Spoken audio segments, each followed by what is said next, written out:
Welcome everyone to the second content-wise session for the summer school entitled Populism and International Relations, a Theoretical Overview, specifically populism and the challenge to the international order. My name is Gustav Meibauer. I'm assistant professor at Radboud University, Nijmegen. I'll be chairing and moderating this session. Our speaker is with us, zooming in from a port, as you just heard. He can tell us all about that. In a second, we have here Dr. Angelos Chryssogelos, who is a reader in politics and international relations in the School of Social Sciences at London Metropolitan University. Angelos has published very widely indeed on all things populism, foreign policy, and international relations. So he's perfectly placed to give us a wide-ranging and hopefully interesting theoretical overview. As you may have just heard, we're still trying to get his slides working because Angelos has slightly sketchy internet connection. If that doesn't work, though, he is a very able public speaker, so should also be able to walk you through without any slides as backdrop. Here they come as I talk about it. So what I will do is put his slides up from my end, and he will start now. Angelos, over to you. And I will put your slides up. You'll see them in a second.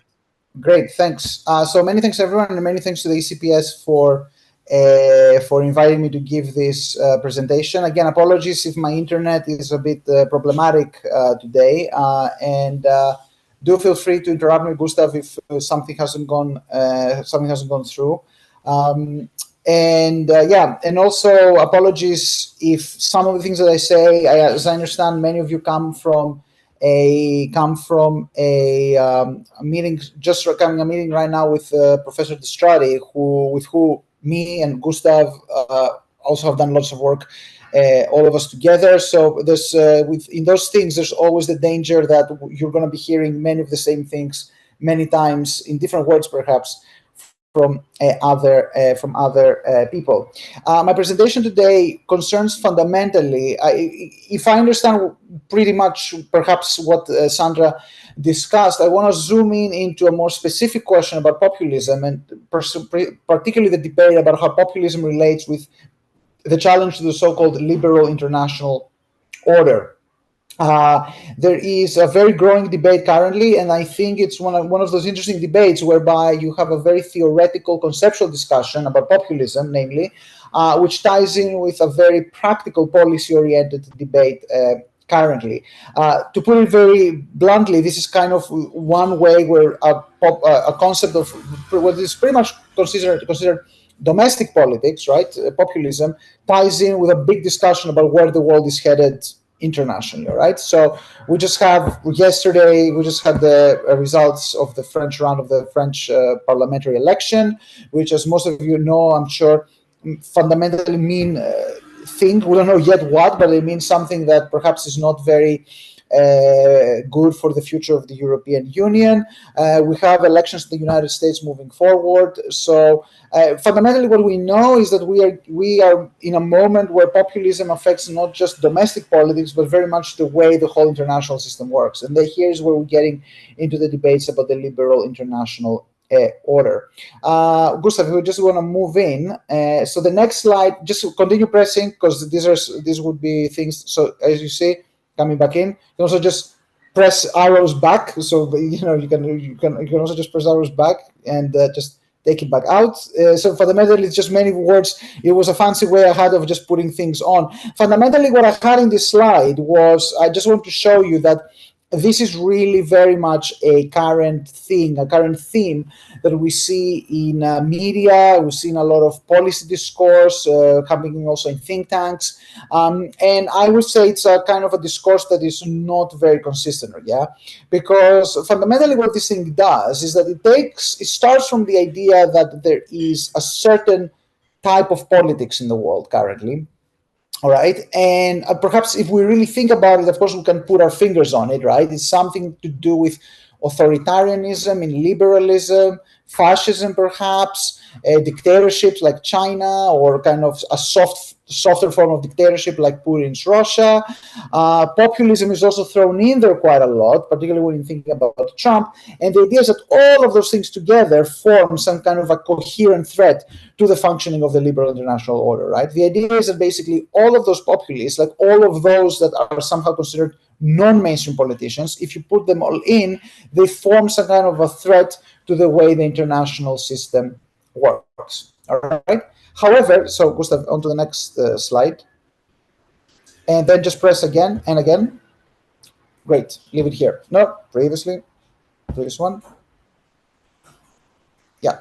However, I would argue, and what most of academic research currently shows, is that the relationship of populism with the international order is actually quite ambiguous, right? So when we think about, so for example, some key elements about how the world works, all right? When we think about economic globalization, opening up borders for economic integration or kind of economic exchanges, when we think about how the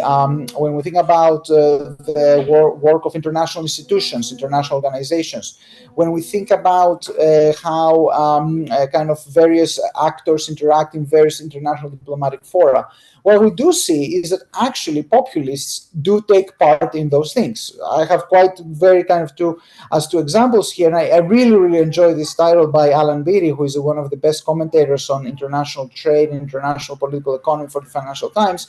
He wrote this: the populist strongmen who are strangely keen on globalization. The idea is, for example, Narendra Modi and Tayyip Erdogan and quite a lot of others, while they're populist at home, they actually like globalization, they like international trade, they like international economics. We see also that, for example, Recep Tayyip Erdogan is a very active participant in various diplomatic initiatives around the world.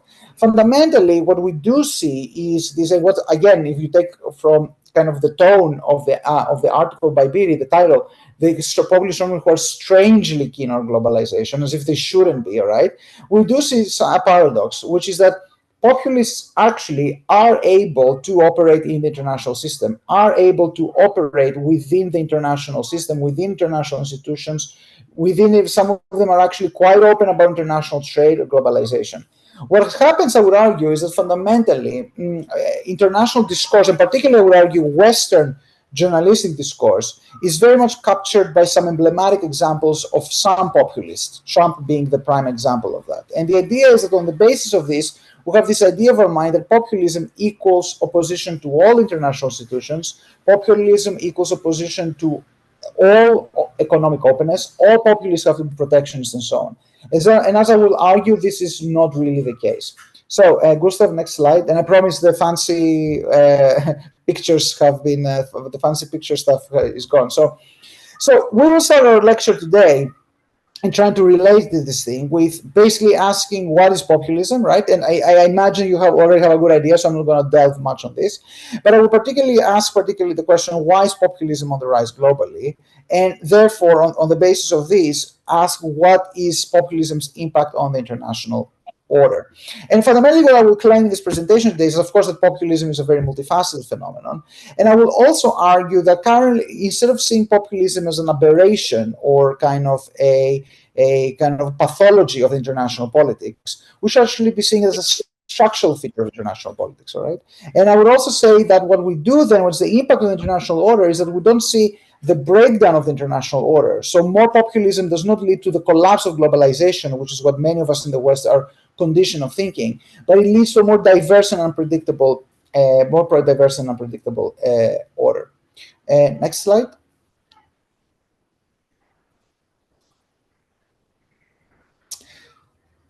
Right. So without delving too much onto the specifics, I imagine that many of you already got a bit of an idea from your previous recording, from previous lecture. But the idea is that if we start by asking what is populism, fundamentally what we know about populism is that populism is this phenomenon, movement, ideology, there's many different ways of discussing about this, that basically views the political system as divided between the people and the elites, all right? And a key element of populism, of course, that is also very emotional, is very moralistic, is very binary. Okay.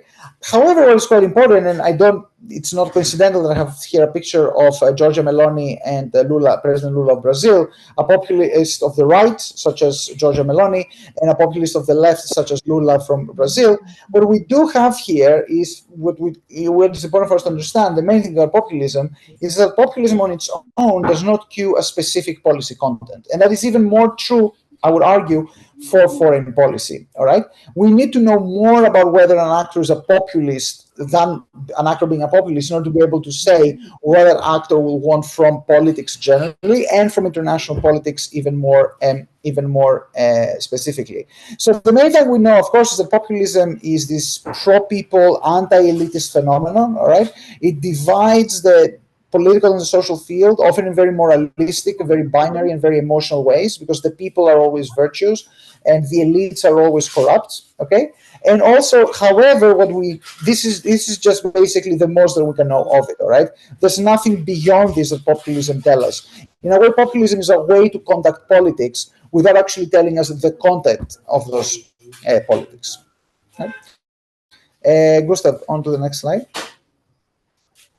So, I would argue, however, the important thing now is to actually in order to nail down the conversation specifically, is on the question, when we discuss about the impact of populism on the liberal international order, I would argue here that the debate, especially the journalistic debate and the public policy and the public discourse debate, especially in the West, is quite, I would say, it's quite problematic, because while there is a vague understanding of what populism is, although that is also not always the case in public debate, I would say that an even more moving target is the notion of the liberal international order. Right? So often you hear that populists oppose the liberal international order, but which again, this is a very vague and a very broad concept. Usually what you do see out of this is this idea that is a very vague understanding, or very vague notion that populism is basically opposed to the way we do things internationally. All right.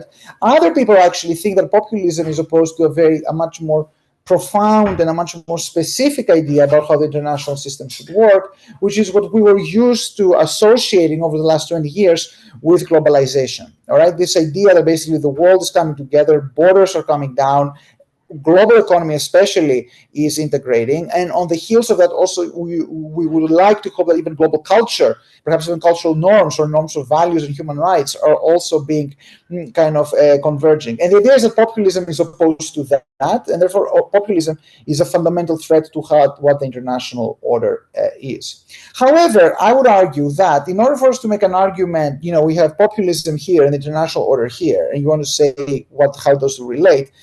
It's not only the point that populism here is actually quite a moving thing, because there's many different forms of populism, but liberal international order here is also a moving thing, because there's many different things that go into what the liberal international order is. And I would actually argue that many different actors around the world speak in the name of the liberal international order, but actually that may mean many different things to those actors. And by that token, even populists themselves may relate in different ways, negative or positive, to different elements of this liberal international order. So what do we mean when we say liberal international order? First of all, it's a contested, but it's also, we argue, an evolving concept. All right, it has changed a lot during times as well. The liberal international order, I would argue, as any international order, entails various notions, I would say, various understandings about how the world should run politically, economically, institutionally, but also contains some notion of specific substantial values, right? Some moral ideas about what is the goal, the direction, the purpose of international politics. A criticism of the liberal international order, but also in that some people, what they want to have, what they consider kind of the positive thing of the liberal international order, depends where you see it, is that over the last 30 years, it was particularly associated with ideas of the West. All right. This was seen up until fairly recently, about a decade ago, as a pro of the liberal international order. It was seen as a substantial mode of organizing international politics that from the West would spread to the rest of the world.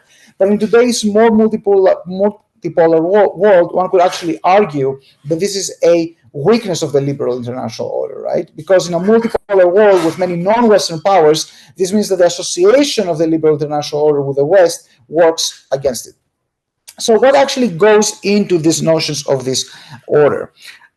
fundamentally, if we want to take this order purely on its bare bones and if we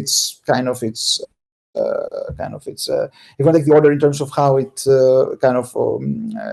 as an object, it actually means some very basic and very specific things. All right. So this has been fundamentally what goes into this liberal international order is that first of all it is international. All right. So it is an order that takes as its starting point the fact that, of course, the building blocks of the international system are states. So it is an intergovernmental order par excellence. So the main institution of global political order, the United Nations, is obviously an intergovernmental organization. So at its core, it contains a notion of national sovereignty. All right. Now, of course, the question is what goes into this national sovereignty? What is the appropriate practice of national sovereignty? And that's something that we will see is quite contested later on. Another element, however, of the international order, particularly as it was created by the United States after World War II, is that it is an open economic order. All right, it is predicated on the idea that actually you need to have an open economic system. Free trade is good, international economic exchange is good. And this comes particularly from the lessons in the West of the 1930s, before World War II, where protectionism was seen as having contributed to the rise of fascism and to the rise of World War II. But also experiences in the global South in the 60s and 70s have shown that protectionism doesn't really produce the intended results. All right. However, a key element of this, bringing also the question of national sovereignty together, is this idea also that while markets are open, okay, economic liberalism, governments should be able to regulate their affairs as well economically at home. It's this idea of embedded liberalism, as famously put by John Gerard Ruggie.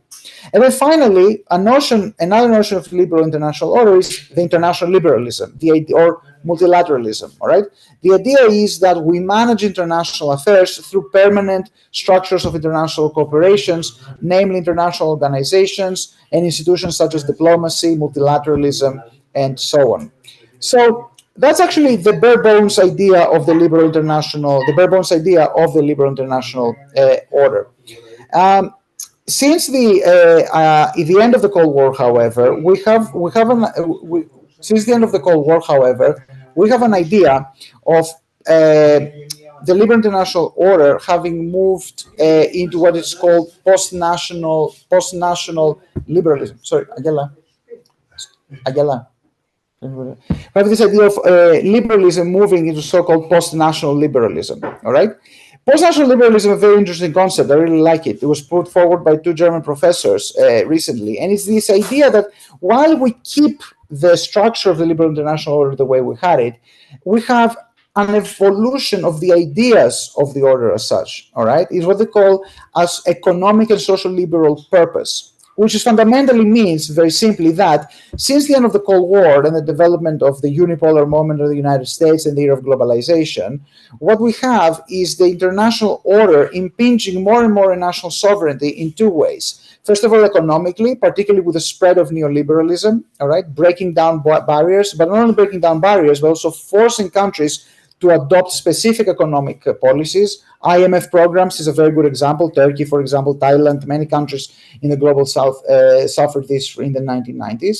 And also a social liberal purpose, particularly a progressive liberal purpose, with the expansion of various notions of human rights, with various notions of rights. All right. So post-national liberalism for the last 30 years was precisely this idea that fundamentally the world needs to come together more, not only economically and institutionally, but also values-wise. All right. And of course, this was perceived a lot as fundamentally the West imposing its values on the rest of the world. But however, inside the West, this was also perceived by many people as an evolution of the values of the West as such, beyond kind of more cultural understandings of what it means to be in the West, towards more civic and progressive and rights-based ideas.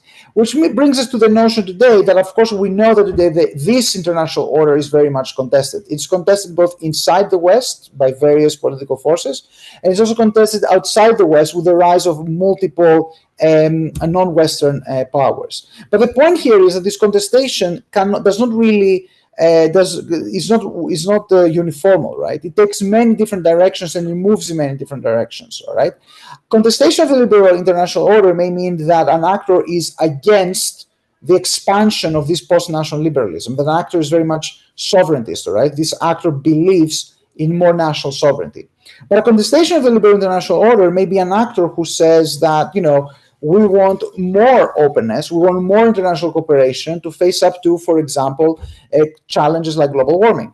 Theoretically, you could say that Donald Trump contests the liberal international order because he wants more national sovereignty, but Greta Thunberg contests the liberal international order, right? Because she says that we need to go beyond traditional structures of state-run policies and national interests and think about the environment and think about climate. All right.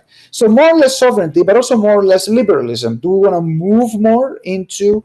Do we want to move towards more progressive social purposes, or do we actually want to have more cooperation, but perhaps in maintaining certain traditional values and certain traditional ideas of national sovereignty and cultural sovereignty? So on to the next slide. So in the context of this, what we want to say, what we do understand, and what we understand in this idea is this idea that populism fundamentally, first of all, emerges as an endogenous reaction to the liberal international order, I would argue. There's this idea that populism is something outside of the liberal international order, that international order is good and populism is a threat that comes from outside.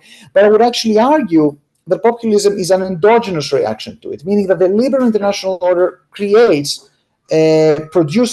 its own contestation, produces its own externalities, which make people unhappy. And we can see this in two key ways, all right? First of all, migration, which is fundamentally the main bone of contention in Western societies currently, all right?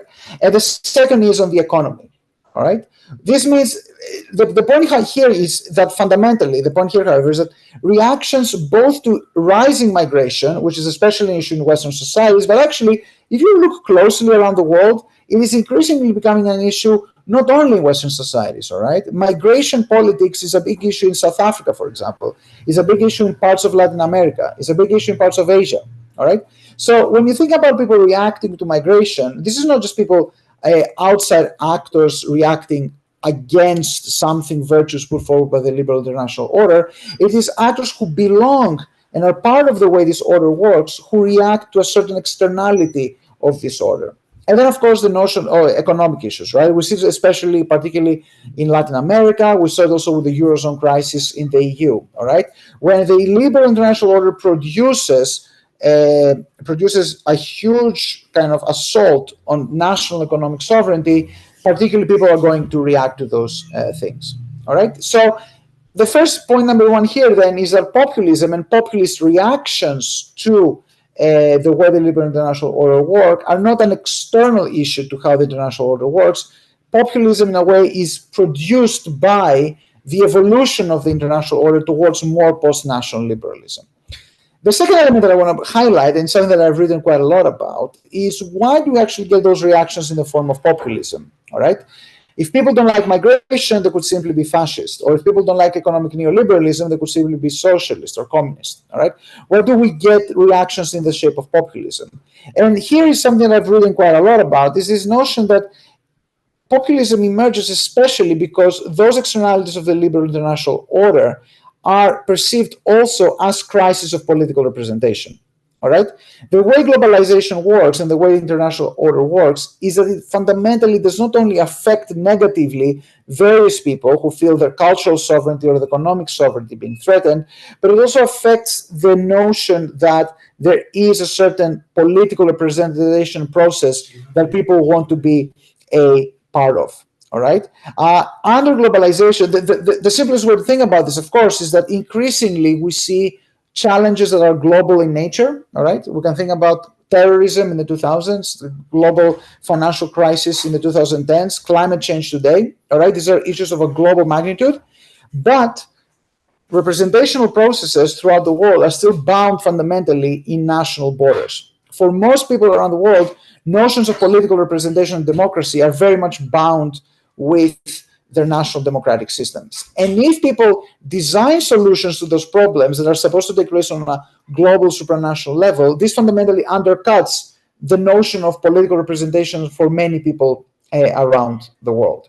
All right, so fundamentally the problem is that it's not only that the liberal international order produces problems that bring reactions, is that many of the solutions that the liberal international order puts forward themselves undercut the way democracy works at the national level. And both of those things, I would argue, put together, give rise to the notion of populism, the rise that the people, quote unquote, are not heard. Gustav, if you want to move forward.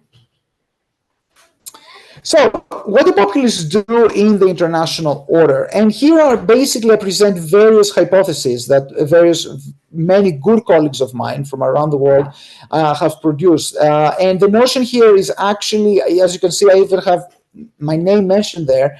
And the reason I have my name there is simply to show that all of those explanations have problems, meaning that even explanations that I have put forward have problems, right? So I'm not putting this here to kind of undermine the work of my colleagues, but to say that all of us are basically trying to explore and to try to identify consistent ways that some patterns into how populists engage with international order. So fundamentally, the question here is how and why populists engage or disengage with international system, with international diplomacy, with international economic openness, with international human rights, with the advance of new international cultural values. So some of the hypotheses that have been put forward is that, first of all, if a country is part of a very intrusive international system or a very intrusive international regime, we should expect populists to actually put forward an exit from an international regime. In other words, if your country is part of an international system that impinges too much on your national sovereignty, where the people perceive that basically decisions come from the outside, one should expect populist parties there to actually put forward ideas of exit from an international regime. All right? We saw that, for example, during the Eurozone crisis, where in the countries of the European South, many populists, although quite crucially not all, and ultimately not the most popular populists, but still quite a few voices in Italy, in Greece, in Spain, flirted with the idea that the only way to escape the economic crisis is to exit the Eurozone. All right? This is a very straightforward idea, whereby the idea is that if the people are to find again their economic and national popular sovereignty, being part of an monetary system that basically prescribes really tough rules of fiscal discipline is pretty much impossible, right? The only consistent thing to give sovereignty back to the people is to exit the Eurozone, all right? This also means, however, that populists need not ask all the time to leave international systems if they see that they can live with them, all right? Crucially, for example, most populists in the EU have ended up making their peace with the EU, all right? So this is not an ironclad rule, all right? But that already shows you that once we identify one rule, we may actually need to have one condition, we may actually need to start pairing it with a few other conditions to find certain patterns. However, one notion that we need to keep in mind is how intrusive is an international regime, an international institution into how people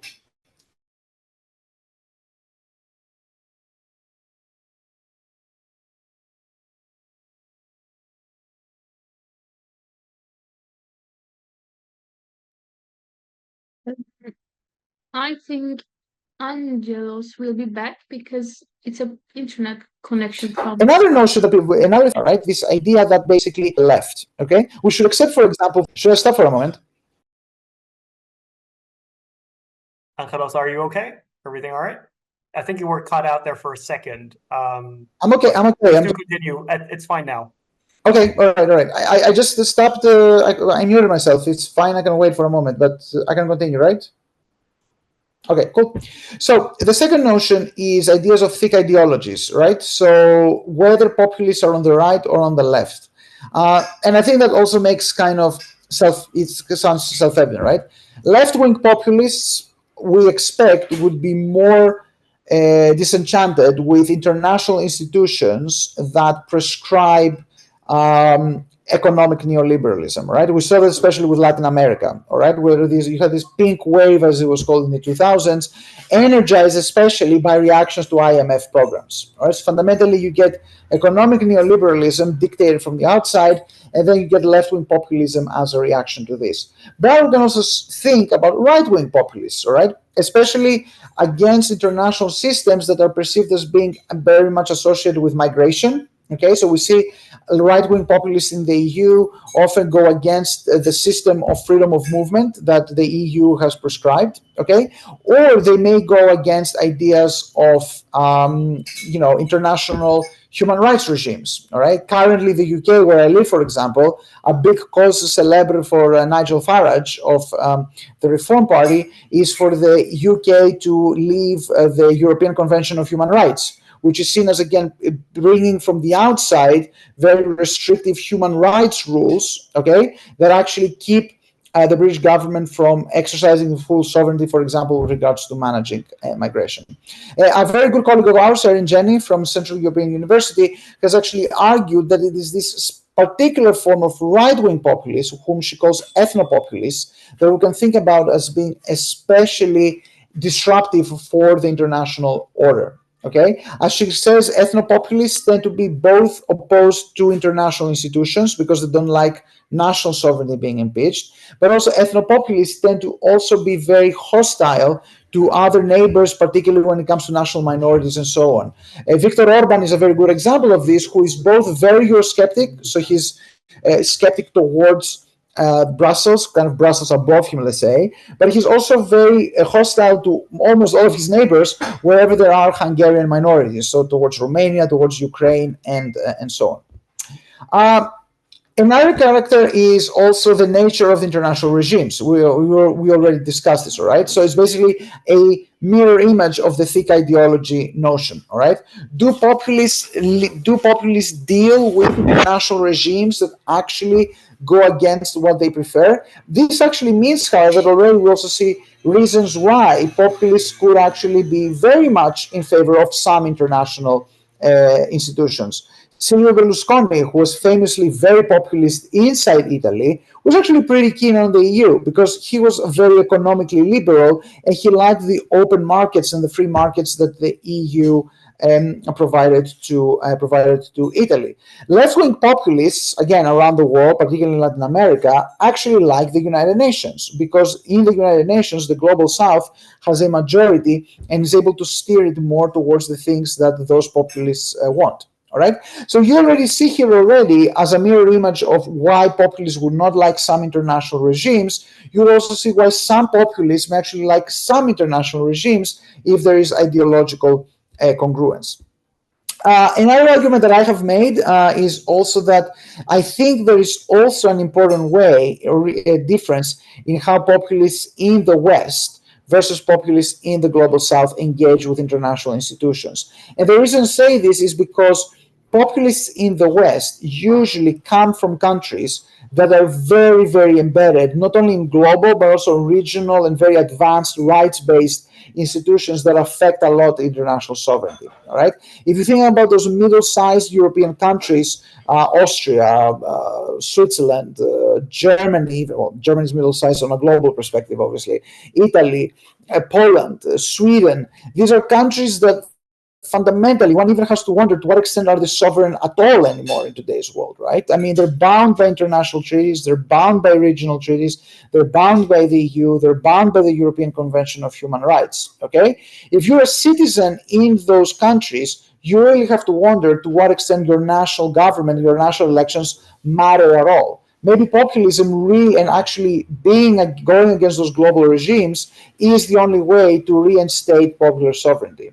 Now, while, of course, populists in the Global South have faced very infringing policies, for example, from the IMF in the 1990s and the 2000s, I would argue that because the international the international liberal scaffolding is not that developed outside of the West, this is also areas where populists may have bigger incentive to engage with the international system.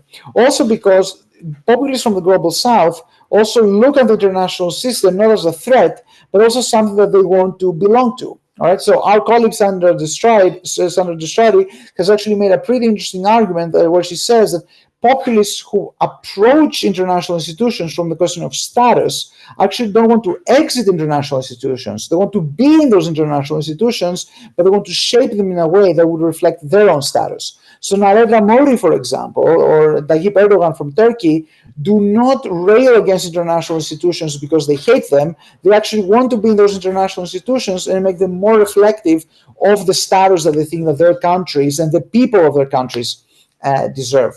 And Sandra has also made a very interesting argument about the nature of populism. She has also said that if we have populism that is more pro-people, you will see a more positive foreign policy agenda, whereas populism that is very much driven on an anti-elite perspective, so you can think about it in terms of positive versus negative populism, this actually means that this will be a populism that is very much, on the one hand, more open to engaging with the international system versus populism that would be more about opposing international institutions. Having said all this, all of those things here are by no means ironclad rules. Fundamentally, all of those things here basically have very different ways, what they do show is that the many different ways that many different populists may engage with the international system and international order. So bringing us back to the way we started the conversation, we cannot speak about a uniform international populism opposing international liberalism. Rather, it's a much more patchy picture. Gustav, I'm going to move to the next slide. So as I have argued in a piece for Chatham House back in 2021, we cannot speak about a populist playbook in foreign policy. All right. Fundamentally, populism can be many things and many ways of engaging with international order. Fundamentally, we do not speak of a populist contestation of foreign policy and populist contestation of international order, but we should think more in terms of types of populist contestation, all right? Whereby essentially a form of international regime, the thick ideology of populists, the infringement or the depth of an international regime, the international system, and also strategic considerations, all of them come together to produce different forms of contestation and different ways that populists may engage with international order, from complete opposition all the way to complete engagement. All right. I would personally argue that this stereotype of a populist fully opposed to everything that international order does applies to one single populist in the world, and that is Donald Trump. And the reason is that Donald Trump represents, obviously, the populism of the biggest country in the world. So he's a populist who operates with the least constraints, right? Or he's a populist who thinks that he can get away with basically breaking up the international system because America will somehow survive, all right? But this does not mean that all populists around the world have to be the same way that Donald Trump is. Now, of course, the question remains, what is populism in the international system after all right? And here I would kind of plug an article that's soon going to be out in International Affairs, which I wrote together with Monica Bruce and Bauch-Maislova, where we basically argued that we need to understand populism not as a specific content, all right, because populism may both lead to engagement and disengagement from some international regimes, but it's a certain way of conducting foreign policy. All right, where we'll go today is a specific vocabulary and a specific practice of foreign policy. All right, whereby actors may follow a variety of foreign policies, but populism is a specific way to speak about international relations, and quite crucially, is a specific way to link international relations with domestic politics. So fundamentally what I mean here is that I would argue is that populist foreign policy is not a question of content, all right, but it's fundamentally a specific way to link domestic goals and to try to achievement through international means, all right? What populist foreign policy does is that it fundamentally wants to keep the people mobilized against certain international actors, against international foes, or to keep them mobilized to achieve a certain international goal. For example, the achievement of higher status. All right. Foreign policy is also a very good excuse for why populists will want to reconstruct the state in their image. Because if international and domestic elites are colluding against the people, this necessitates for the populists to take full control of the state. We have seen that happening in Turkey with Recep Tayyip Erdogan. Arguably, this is also the idea that Donald Trump wants to institute when he comes to power in the United States. And then finally, populism in foreign policy is a very, very important way to keep together, to personalize power more, right? It is about bringing together a lot of actors in order to bring together, to consolidate power in the hands of the populist movement, or ideally the hands of the populist leader. The outside, the foreign policy, legitimizes this, particularly because foreign policy produces many opportunities for populist leaders to act as the voice or the tribune of the people in the international system. So, Gustav, if you want to move to the next slide. Angelos, can I also remind you of the time? We're almost going to. Yeah, we're going to be done. Just move on to the next slide, and we only have 2 slides, and it's fine. Yeah. So, what does it mean for the international order? First of all, again, there is no uniform populist backlash against globalization and the liberal international order. Okay, I would argue fundamentally what populism contributes to is a more politicized, fragmented, and unpredictable international order. All right, the international order does not break down. International institutions do not really break down. What we have instead is an international system of multilateralism that works in a much more fragmented and unpredictable way, which means that depending on the policy issue, you may have populists who will oppose deals or will seek to do deals or anything like that. The way the European Union works over the last 10 years is a very good example of this. Fundamentally, what we get, I would argue, is not so much an international change, but a domestic change. We have more and more this way of a populist democracy working as being kind of the official regime of the way this post-Western international order works. But this does not mean that the international order collapses. And I would argue that does not also necessarily mean that the international order is becoming less liberal. It's becoming differently liberal and differently multilateralist and differently international, but it doesn't break down. And the next slide, and we're almost done.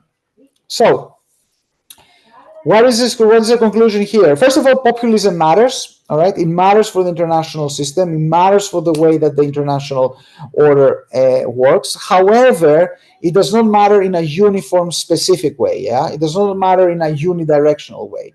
Different populists will want different things from the international system, and oftentimes, different populists may be good international citizens. All right, they may engage with international goals. One important thing to know is that populism is not an exogenous reaction, but it is an endogenous product of the way the international order and globalization works, all right?